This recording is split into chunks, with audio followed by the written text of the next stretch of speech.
मेरे कक्षा 10 के प्यारे छात्रों, जैसा कि आप लोगों ने पिछले सूरदास के पद में पढ़ा कि भगवान श्री कृष्ण अपनी मैया यशोदा से गाय चराने के लिए जिद करते हैं।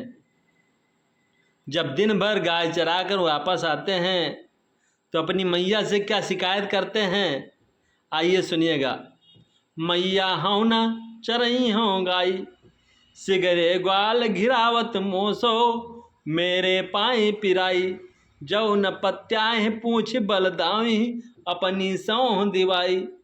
यह सुनि माई जसोदा ग्वालन, गारी दे तिरसाई, मैं पठवती अपने लड़का को, आवे मन बहराई, सूर श्याम में रवती बालक, मारत ताहि रिंगाई।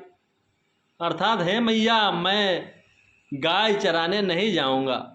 माता यशोदा पूछती हैं कि कल शाम को तो सो नहीं रहे थे, जिद कर रहे थे कि मैं रात भर नहीं सोऊंगा, सुबह गाय चराने अवश्य जाऊंगा, क्या हुआ?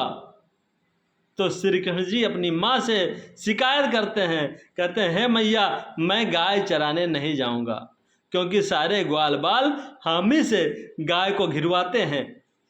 दौड़ते दौड़ते मेरे पैरों में दर्द होने लगा है।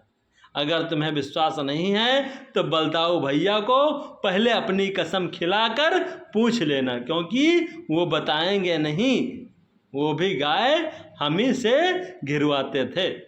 ये सुन करके माता यशोदा ग्वाल बालों को गाली देती हैं और गुस्सा होती हैं, कहती हैं मैं अपने लड़का को, अपने बच्चे को भेजती हूँ कि जा करके वहाँ मन बहला आएगा। सूरदास जी कहते हैं कि मैया यशोदा कहती हैं कि मेरे बालक को दौड़ा दौड़ा कर सब लोग थका देते हैं। आइए संदर्भ देखते हैं। प्रस्तुत पद्यांश, अगर गद्य है तो गद्यांश।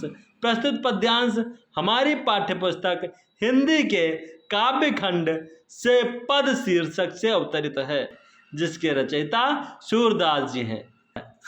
जैसा कि संदर्भ के नीचे भी अंडरलाइन किया जा सकता है और हिंदी इसके नीचे अंडरलाइन कर देंगे, काव्य खंड इसके नीचे अंडरलाइन हो जाएगा, पद के नीचे अंडरलाइन कर देंगे और सूर सागर के नीचे अंडरलाइन कर देंगे, सूरदास के नीचे अंडरलाइन कर देंगे। अच्छा लगने के लिए प्रसंग के नीचे अंडरलाइन देखिए कर देंगे हम। अब प्रसंग देख लीजिए। प्रस्तुत पद में बालकृष्ण अपनी माता यशोदा से ग्वाल बालों की शिकायत करते हुए कहते हैं कि मैया, अब मैं गाय चराने नहीं जाऊंगा। आइए व्याख्या देखते हैं। प्रस्तुत पद्यांश में बालकृष्ण अपनी माता यशोदा से कह रहे हैं कि मैया, अब मैं गायों को चराने नहीं जाऊंगा। वहाँ पर सारे ग्वाल मुझसे ही गाय को घिरवाते हैं, अर्थात घेरने के लिए कहते हैं। इधर उधर दौड़ते दौड़ते मेरे पाँव में दर्द होने लगता है। कृष्ण आगे अपना दुख अपनी माँ से कहते हुए कह रहे हैं कि मैया, अगर आपको मुझ पर यकीन नहीं है तो आप बलराम भैया को अपनी कसम खिलाकर पूछ लो।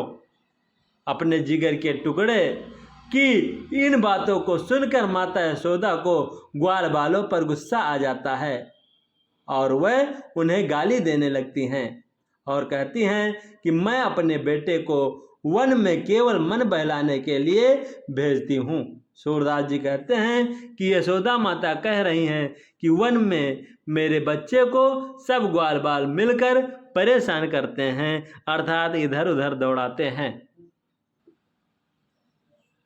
काव्यगत सौंदर्य बहुत ही इम्पॉर्टेंट हो गया है, क्योंकि इसमें से प्रश्न पूछे जाते हैं।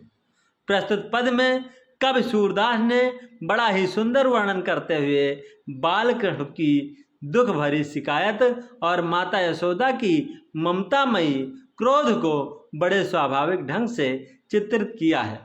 भाषा इनका हमेशा ब्रजभाषा होता है, सरल और स्वाभाविक ब्रजभाषा आप लिख सकते हैं। शैली मुक्तक है, स्वच्छंद है बिल्कुल, और छंद है गेय पद, क्योंकि गाया गया है। वात्सल्य रस होगा, इसका स्थायी भाव मात्र प्रेम होता है। शब्द शक्ति जो है यह विधा है और गुण माधुर्य है।